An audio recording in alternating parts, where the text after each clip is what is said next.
Dr. Marcus Reynolds pulled his car into the parking lot of Bellini's, one of the most popular restaurants in downtown. After a grueling 16-hour shift at Memorial Hospital, all he wanted was a good meal in a peaceful setting.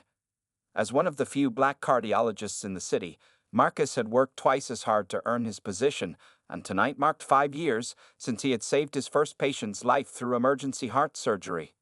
The evening air felt cool against his face as he walked toward the restaurant.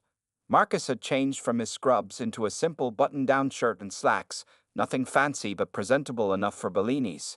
He had made reservations days ago, looking forward to treating himself to a good steak dinner. "Good evening, sir. Do you have a reservation?" the hostess asked as Marcus entered the restaurant.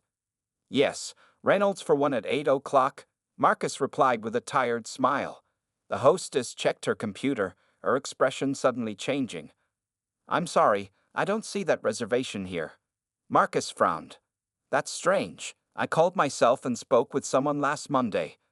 After a few awkward moments of the hostess searching through the system, an older man in a suit approached. "Is there a problem, Caitlin?" "This gentleman says he has a reservation, but I can't find it in the system," she explained. The man, who appeared to be the manager, looked Marcus up and down. "I'm sorry, sir. We're completely booked tonight. Perhaps you'd like to try the diner down the street." Marcus felt a familiar tightness in his chest, not medical, but emotional. He had experienced this type of treatment before. "I made this reservation a week ago. Could you please check again under Reynolds?" The manager sighed and glanced at the computer. "Nothing under that name, and as you can see, we have people waiting." He gestured to several well-dressed couples standing near the entrance. Just then, a voice called out from across the restaurant. "Marcus? Marcus Reynolds, is that you?" Marcus turned to see Dr. Sarah Chen, a colleague from the hospital, waving from a table where she sat with 3 other doctors. "Sarah," Marcus said, relieved to see a friendly face. She walked over quickly. "Are you joining us? We have an extra seat." Before Marcus could answer, the manager interrupted. "Do you know this man, ma'am?" Sarah looked confused. "Of course I do. This is Dr. Reynolds, one of the best cardiologists at Memorial. We just finished a 16-hour shift together." The manager's demeanor changed instantly. "I see.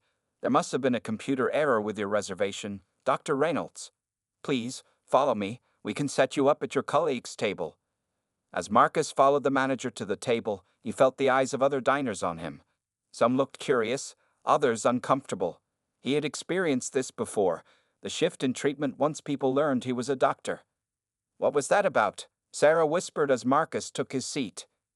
"The usual," Marcus replied quietly, not wanting to ruin the evening. The other doctors at the table welcomed him warmly. Dr. Peter Williams, the chief of surgery, raised his glass. "Perfect timing, Marcus. We were just toasting to your successful surgery today. That patient would have died without your quick thinking." Marcus smiled genuinely for the first time that evening. He picked up his water glass and joined the toast, pushing the unpleasant greeting to the back of his mind. Tonight was about celebrating life, not dwelling on the familiar sting of prejudice that followed him even in his doctor's coat.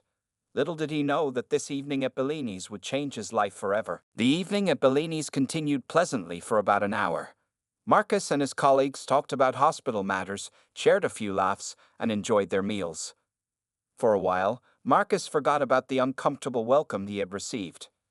"That new cardiac procedure you performed today was impressive," Dr. Williams said, cutting into his steak. "I'd never seen someone work so quickly under pressure." Marcus smiled modestly. The team made it possible. Everyone was on point today. As their dinner plates were being cleared, the restaurant door opened, and 2 uniformed police officers walked in. They spoke briefly with the manager, who pointed directly at Marcus's table. The officers nodded and began walking toward them. "Did someone call the police?" Sarah asked, looking confused. Marcus felt his stomach tighten. He had done nothing wrong, but experience had taught him to be cautious around law enforcement. The officers stopped at their table. The taller one, Officer Daniels according to his nameplate, spoke first. "Excuse me, sir," he said, looking directly at Marcus. "Could we have a word with you?" The table fell silent. Dr. Williams spoke up first. "Is there a problem, officers? We're just finishing our dinner." We received a call about a suspicious individual. Officer Daniels said, his eyes still fixed on Marcus. We need to ask a few questions. Marcus kept his voice calm. I'm Dr. Marcus Reynolds. I work at Memorial Hospital. These are my colleagues. The second officer, Officer Benson, looked skeptical. We'll need to see some ID, sir. Marcus slowly reached for his wallet, careful to make his movements clear. He handed over his hospital ID and driver's license. Officer Benson examined them closely. These could be fake. That's ridiculous, Sarah said, her voice rising. He's one of our top surgeons. Ma'am, please stay out of this, Officer Daniels warned. Sir, we're going to need you to come outside with us. The restaurant had grown quiet. Other diners were watching the scene unfold, some whispering to each other, others openly staring. This is completely unnecessary. Dr. Williams stood up. I'm the chief of surgery at Memorial, and I can vouch for Dr. Reynolds. Sir, please sit down, Officer Daniels said firmly. We're just following procedure. Marcus knew arguing would only make things worse. It's okay, he told his colleagues. I'll sort this out. He stood up slowly. Leave your jacket, Officer Benson instructed. And keep your hands where we can see them. As Marcus walked between the tables toward the exit, he felt a deep sense of humiliation. Just an hour ago, these same diners had seen him treated with respect after they learned he was a doctor. Now they watched as he was escorted out like a criminal. Outside in the parking lot, the night air had turned cold. Officer Daniels positioned Marcus against the wall. Spread your legs and put your hands against the wall. Is this really necessary? Marcus asked, his voice still calm despite his racing heart. Just following protocol, Officer Benson replied, beginning to pat him down. Someone reported that you were acting suspiciously and might have stolen credit cards. Officer Daniels explained. Said you didn't look like you belonged in a place like Bellini's. Marcus closed his eyes briefly. The accusation was clear. A black man in an upscale restaurant must be up to something. I saved 2 lives today, Marcus said quietly. I've been a cardiologist for 8 years. The officers exchanged glances but continued their search. As Officer Benson reached into Marcus's pocket, he pulled out a hospital pager. This is hospital property, Marcus explained. I'm on call tonight. Just then, Sarah and Dr. Williams burst out of the restaurant. This is outrageous, Dr. Williams shouted. Do you know who this man is? As the confrontation escalated in the parking lot, no one noticed a black SUV with government plates pulling up nearby. Marcus had no idea that this humiliating moment was about to take an unexpected turn. The tension in the parking lot grew as Dr. Williams confronted the police officers. Even with 2 respected doctors defending him, Marcus remained pressed against the wall, feeling the cool brick against his palms. Step back now, sir, Officer Daniels warned Dr. Williams. This is police business. This is harassment, Sarah shouted, her face flushed with anger. You're treating him like a criminal because of how he looks. A small crowd had gathered at the restaurant entrance. Some diners pulled out their phones, recording the scene unfolding in the parking lot. Marcus noticed this and felt a wave of shame wash over him. After years of building his reputation as a respected doctor, he was now a spectacle, another black man being detained by police. Officers, please, Marcus said quietly. Let's handle this calmly. Check my credentials again if you need to, call a hospital, whatever it takes. Officer Benson held up Marcus's wallet. Why do you have 3 credit cards with different names on them? Marcus took a deep breath. Those are hospital credit cards for medical emergencies. One is for equipment purchases, one for patient emergencies, and one for travel to medical conferences. My name is on all of them, along with the hospital's name. Convenient explanation, Officer Daniels muttered. Just then, the restaurant manager hurried outside, looking nervous. Officers, there seems to be a misunderstanding. The gentleman who made the complaint is no longer sure about what he saw. That's not how this works, Officer Benson replied. Once a complaint is filed, we have to investigate fully. The manager wrung his hands. But sir, this is Dr. Reynolds. He's performed surgery on the mayor's wife last year. This is causing a scene at my restaurant. Marcus noticed how quickly the manager changed his tone now that his status was known. Earlier, He had been ready to turn Marcus away at the door. "I'm going to call Lieutenant Parker," Officer Daniels said to his partner. "Get this side of the story." As Daniels stepped away to make the call, Marcus remained against the wall.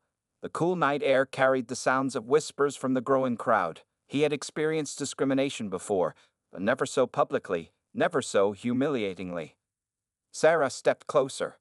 "Marcus, this is unacceptable. We should call the police chief directly." "And say what?"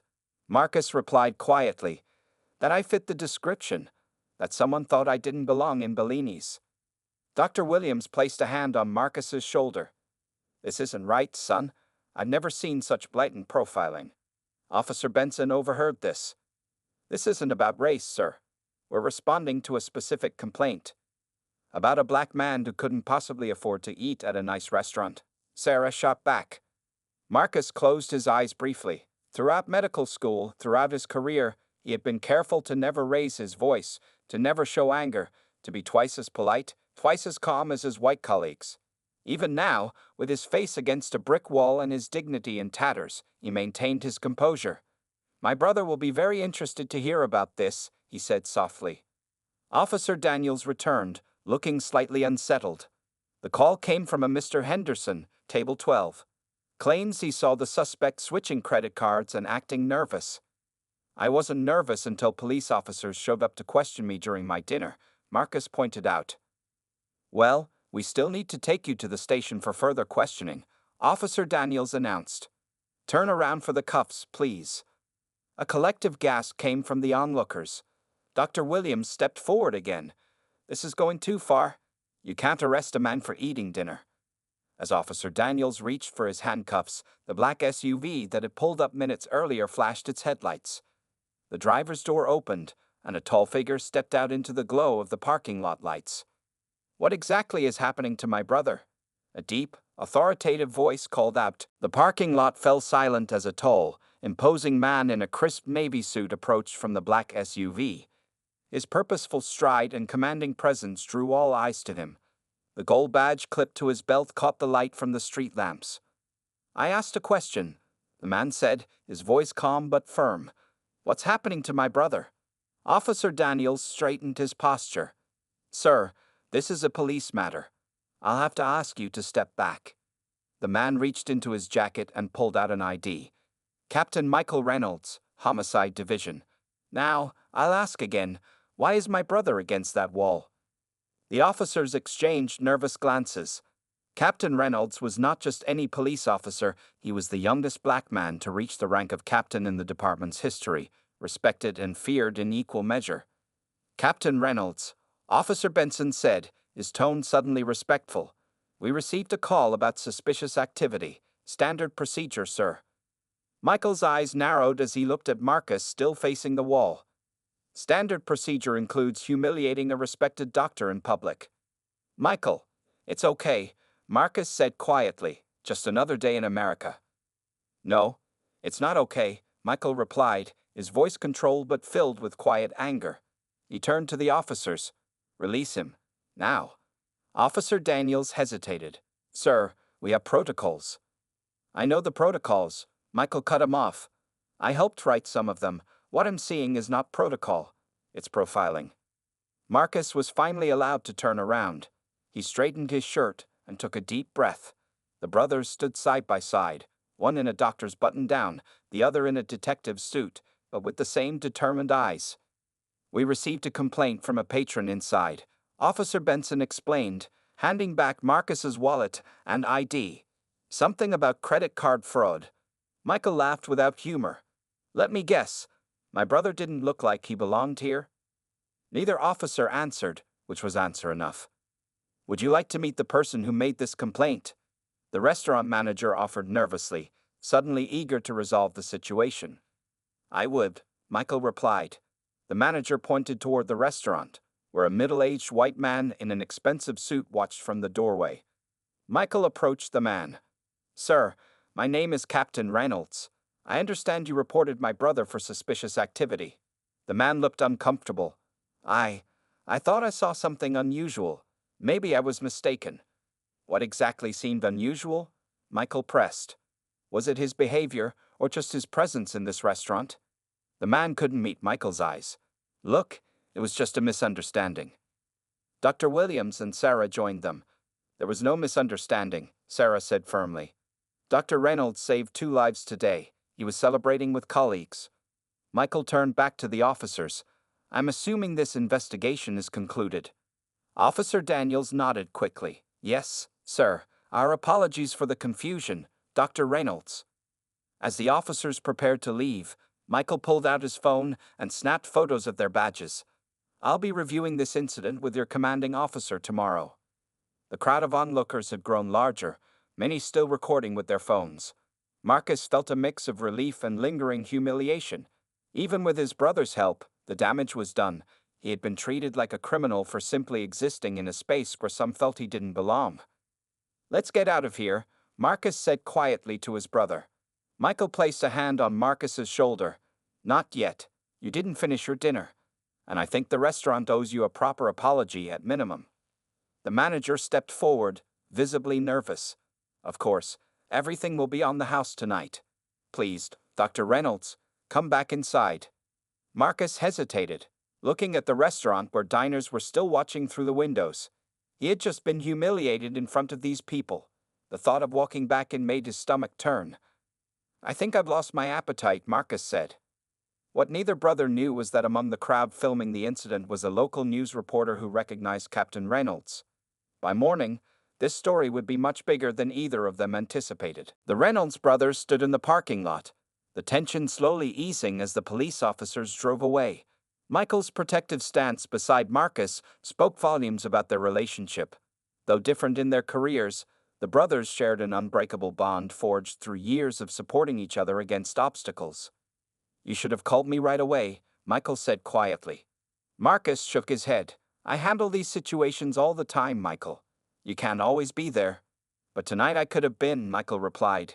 He looked toward the restaurant where curious faces still peered through the windows. This isn't over. Sarah approached cautiously. Dr. Reynolds, I'm so sorry this happened. We should file a formal complaint. Before Marcus could respond, a young woman stepped forward from the crowd. Excuse me, Dr. Reynolds. Captain Reynolds. I'm Alicia Washington from Channel 8 News. Would you be willing to comment on what just happened here? Michael instinctively moved to shield his brother. No comment at this time. But Marcus placed a hand on Michael's arm. Actually, I do have something to say. Michael gave his brother a concerned look. Marcus, think about this carefully. Marcus nodded. I've been thinking about it my whole life, Michael. He turned to the reporter. What happened here tonight happens to black professionals every day. The difference is I have a brother who's a police captain. The reporter's cameraman had joined them, capturing every word. And how does it feel knowing that your status as a doctor wasn't enough to protect you from this treatment? Marcus took a deep breath.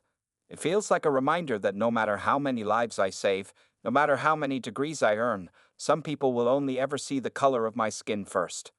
Michael stepped in. As a police captain, I've worked to change the culture in our department. What happened tonight shows we still have a long way to go.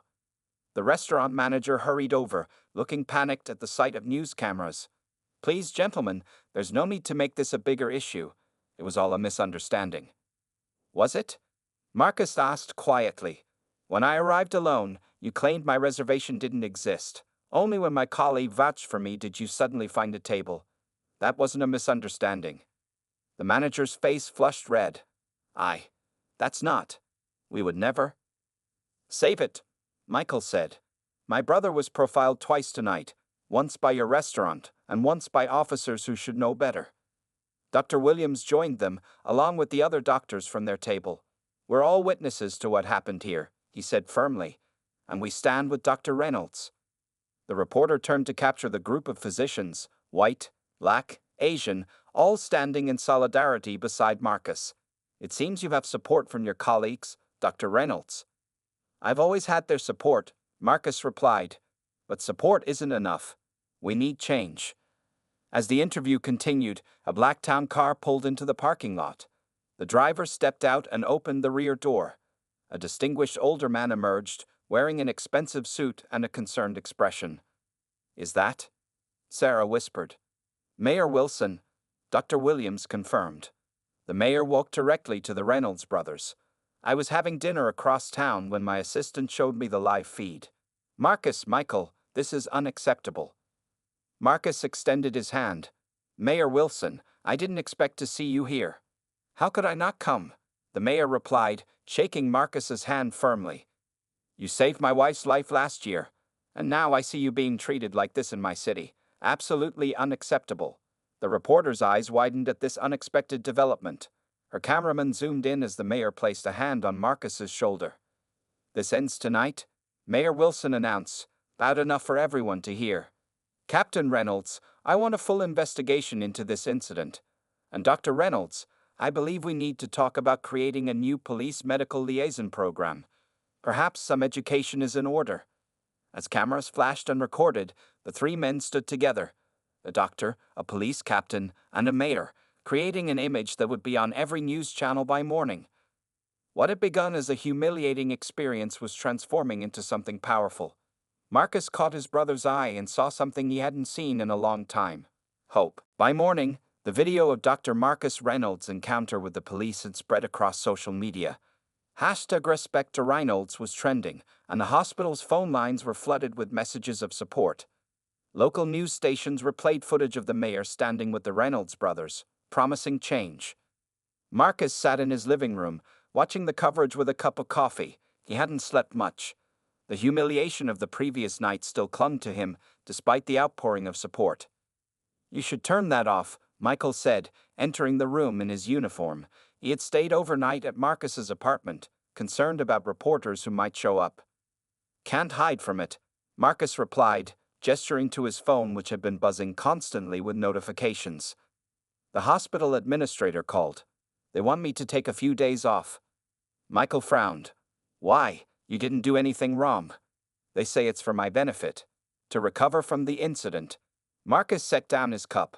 But we both know they're worried about the attention.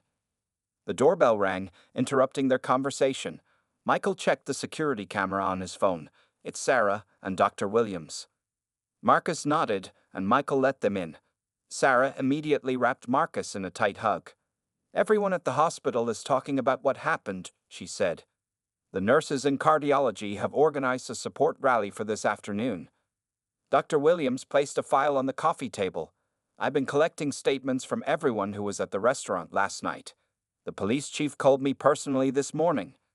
What did he want? Michael asked, his body tense. To apologize and to ask that we don't sue the department.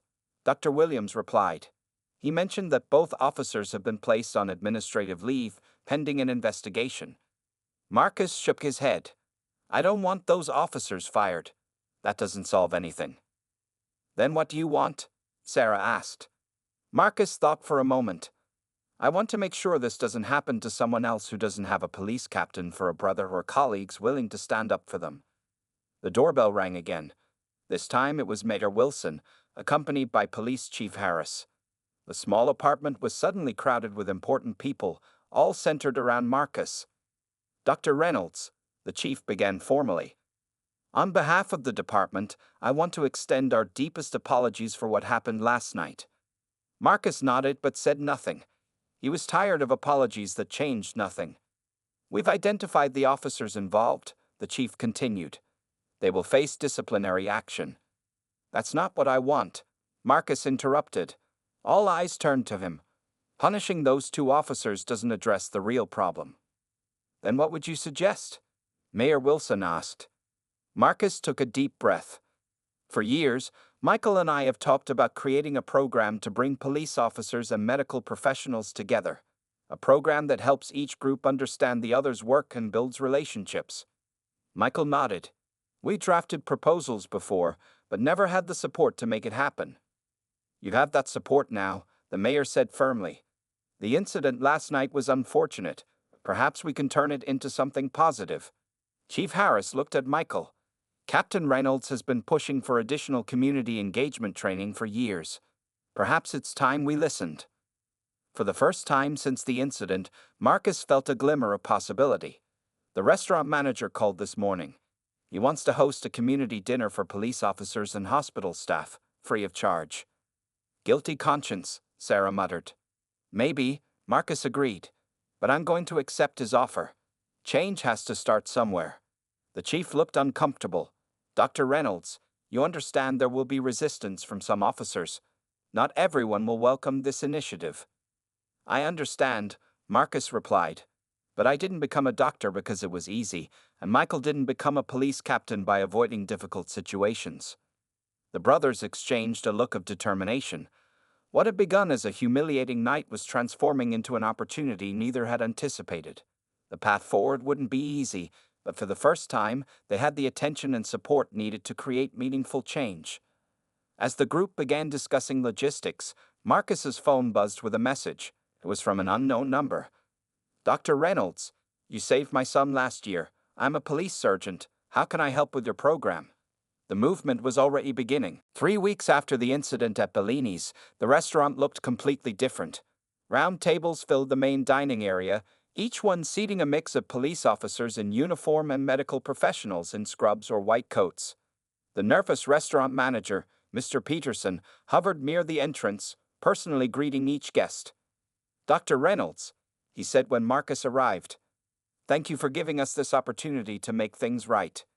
Marcus nodded politely. He hadn't forgiven the manager, but he understood the value of this event. Thank you for hosting. It means a lot to the community. Inside, Marcus saw Michael at the center table, deep in conversation with Dr. Williams and 3 police officers. The brothers had spent every free moment of the past weeks developing what they now called the Bridges Program, an initiative to build understanding between police and medical workers. There he is, Michael called out, waving Marcus over. The man who made this all happen. Marcus shook his head as he joined them. We made it happen together. One of the officers, a middle-aged woman with sergeant's stripes, extended her hand. Dr. Reynolds, I'm Sergeant Rivera. Your brother has been telling us about your idea to have doctors ride along with patrol officers. And have officers observe in the emergency room? Marcus added, shaking her hand. Both sides need to understand the pressure the other faces. Dr. Williams nodded.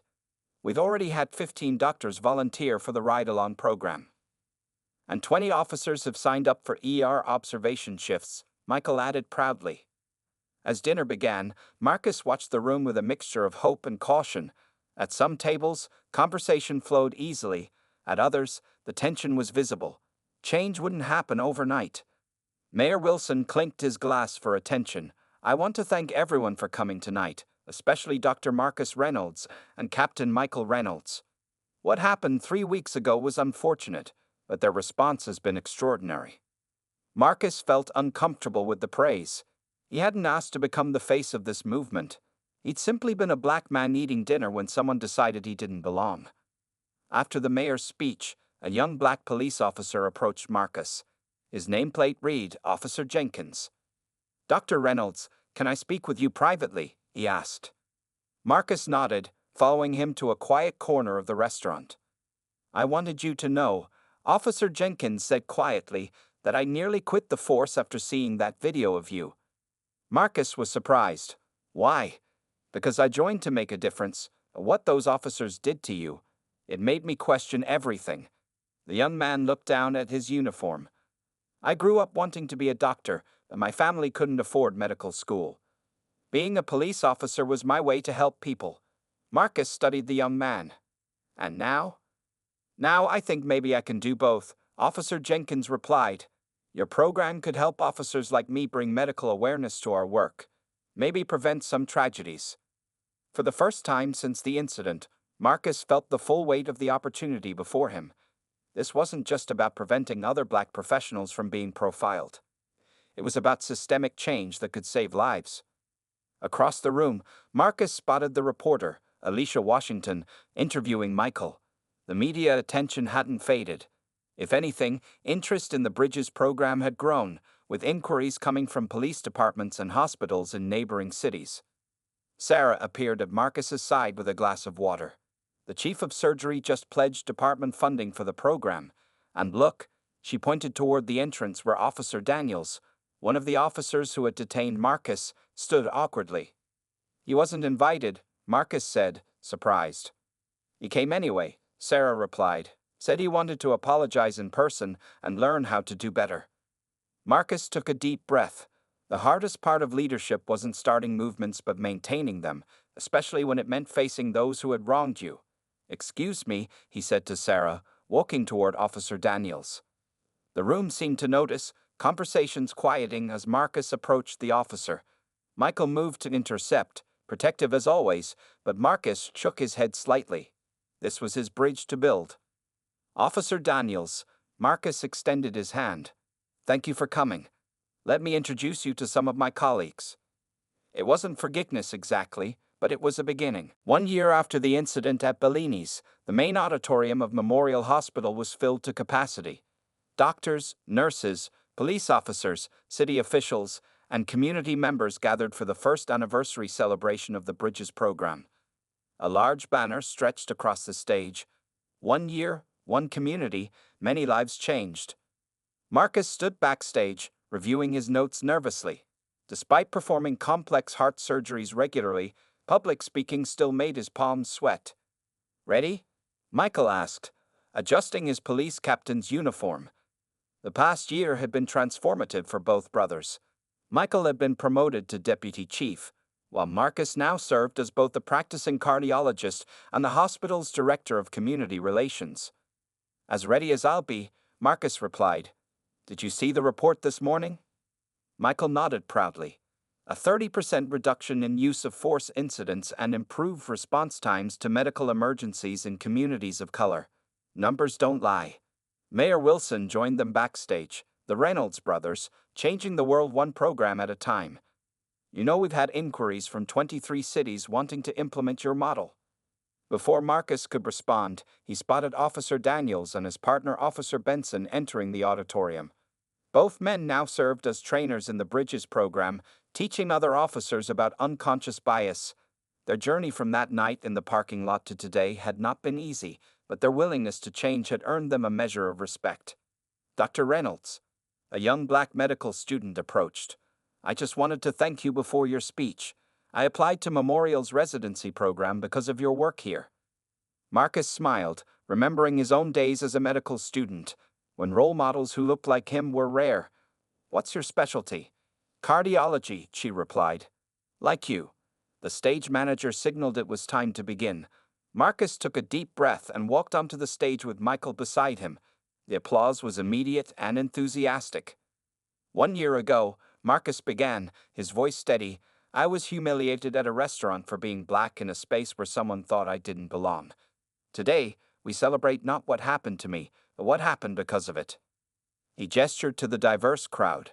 The Bridges program started with a simple idea that police officers and medical professionals both serve the same communities, often in moments of crisis, yet rarely understand each other's work. Michael stepped forward. "In the past year, 120 officers have completed rotations in the emergency room, learning how to assist medical professionals during crisis instead of hindering them. And 98 medical staff have participated in police ride-alongs," Marcus continued, "learning the challenges officers face daily and how medical knowledge can save lives in the field." From the audience, Sarah gave him a thumbs up. Next to her sat Mr. Peterson, the restaurant manager from Bellini's, who now hosted monthly community dinners where officers and medical staff could meet informally. "But the real success story isn't in these numbers," Marcus said, his voice growing passionate. "It's in the lives saved because an officer recognized the signs of a stroke that would have been missed before. It's in the gunshot victim who survived because a doctor knew exactly how to work alongside police at a crime scene." Michael nodded. "It's in the trust being rebuilt in communities where both police and hospitals were viewed with suspicion." As Marcus continued his speech, he caught sight of Officer Jenkins in the audience. The young officer now led a special medical response unit within the police department, combining his passions for law enforcement and healthcare. "The night I was pressed against that wall in the parking lot," Marcus said, his voice softer now, "I felt helpless despite all my education and status. But my brother reminded me that night that we are never truly powerless when we stand together." Michael placed a hand on his brother's shoulder. "And we will continue standing together, building bridges where others see only walls." As the brothers concluded their speech to a standing ovation, Marcus realized that what had begun as one of the most humiliating moments of his life had transformed into his greatest contribution. The incident hadn't defined him, his response to it had. From the back of the auditorium, Alicia Washington, the reporter who had captured it all from the beginning, nodded appreciatively. Tomorrow's headline was already written in her mind. From humiliation to hope, how two brothers changed a city.